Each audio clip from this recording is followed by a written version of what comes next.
Summer vacation শেষ হওয়ার পর থেকে আর সময়ই পাচ্ছি না, কুনকুনি স্কুলে যেতে হচ্ছে, তো এই কাজটা একদমই করা হচ্ছে না। তো আজকে রান্নার ফাঁকে এই কাজটা গুছিয়ে নিলাম।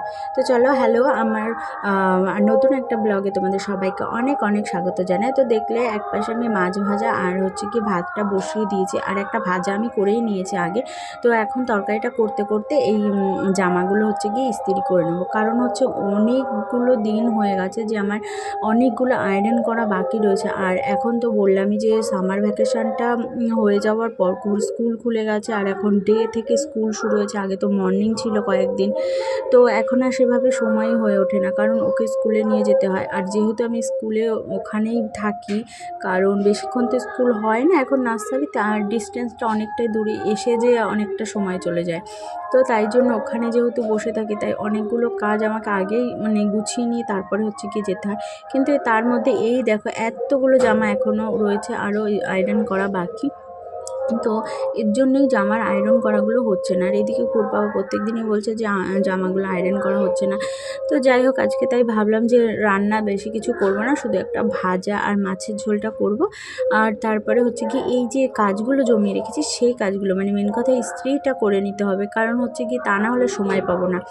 আর আজকে হচ্ছে শনিবার, তো তাই ভাবলাম আজকে এই কাজটা করে নিই। আর কালকের দিনটা হাতে আছে, কালকে আরও অনেকগুলো জামাকাপড় কাচাকাচি করতে হবে, তারপর সেগুলো আবার আয়রন করতে হবে। তো তারপরে দেখো অনেকগুলো জামা যেহেতু জমে গেছে, তো আয়রন করতে আমার বেশ খানিকটা সময় লাগবে। আয়রন করতে আমি কিন্তু বেশ ভালোই বাসি, কিন্তু একটু হাতে সময় থাকলে বেশ ভালো হয়। কিন্তু এত তাড়াহুড়া করে সব কিছুই করতে হয়, জানোই তো, সংসার মানে প্রত্যেকটা কাজ করেই রাখতে হবে, কারণ প্রতিটা কাজ যেন সেকেন্ডের সাথে সাথে এক একটা কাজ করতে হবে, এরকম হচ্ছে ব্যাপার। এমন একটা সময় নেই যে সংসারে কোনো কাজ থাকে না, এমন কোনো সময় নেই। তারপরেও যদি একটা ছোট বাচ্চা থাকে, তার পেছনেও সময় দিতে হয়, তাকে স্কুলে নিয়ে যাওয়া, তাকে পড়াশোনা করানো, তার খাওয়ানো, এগুলো করতে করতে অনেকটা সময় কেটে যায়। তোমাদের যাদের বাচ্চা আছে তো জানোই যে খাওয়ানো হচ্ছে গিয়ে তাদের সাথে একটা যুদ্ধ করা। তো এই করে করে এই কাজগুলো হচ্ছে গিয়ে অনেকগুলো দিন ধরে জমে গেছে।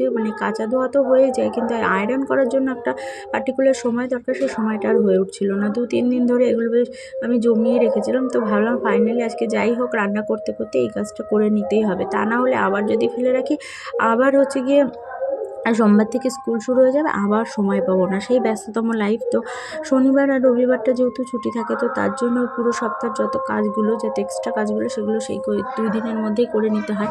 তো ফাইনালি আয়রন তো 2-3টে জামা করে নিচ্ছি।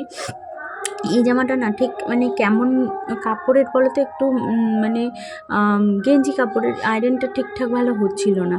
তো এর জন্য আমি আয়রনের ইয়েটা ঠিকঠাক করে নিলাম, যে এটা তো কটন না, তো তার জন্য। তো ওদিকে আমি একটা আয়রন করে তারপরে চলে এসেছিলাম রান্না করতে। আর আজকে হচ্ছে ডাঁটা দিয়ে, আলু দিয়ে, কাঁঠালের বিচি দিয়ে মাছটা রান্না করব, যেটা আমার খুব ভালো লাগে। কাঁঠাল তো এমনি আমি ভালোবাসি না, কিন্তু কাঁঠালের বীজ আমার খুব ভালো লাগে। তোমরা কে কে কাঁঠালের বীজ ভালোবাসো অবশ্যই কমেন্টে জানিও। তো আমি সিম্পলভাবে একদম রান্না করব, মশলা ছাড়া। আর মশলা শুধু জিরের গুঁড়ো আর হলুদ লবণ যেটুকু পরিমাণ দরকার সেরকমই। তো হলুদ দেওয়ার পর নুনটা দিয়ে নিচ্ছি, আর কাঁচা লঙ্কা চিড়েই যেহেতু রান্না করব একদম সিম্পলভাবে। আর এর আগে আমি বেগুন ভাজা করে নিয়েছিলাম, আর এই যে মাছটাও আমি আগে ভেজে নিয়েছিলাম। তো চলো ওটা একটু ভাজা ভাজা হতে থাকুক, তার মধ্যে হচ্ছে আমি আমার একটা কুর্তি আয়রন করে নিই। তো এটা হচ্ছে একটা সাদা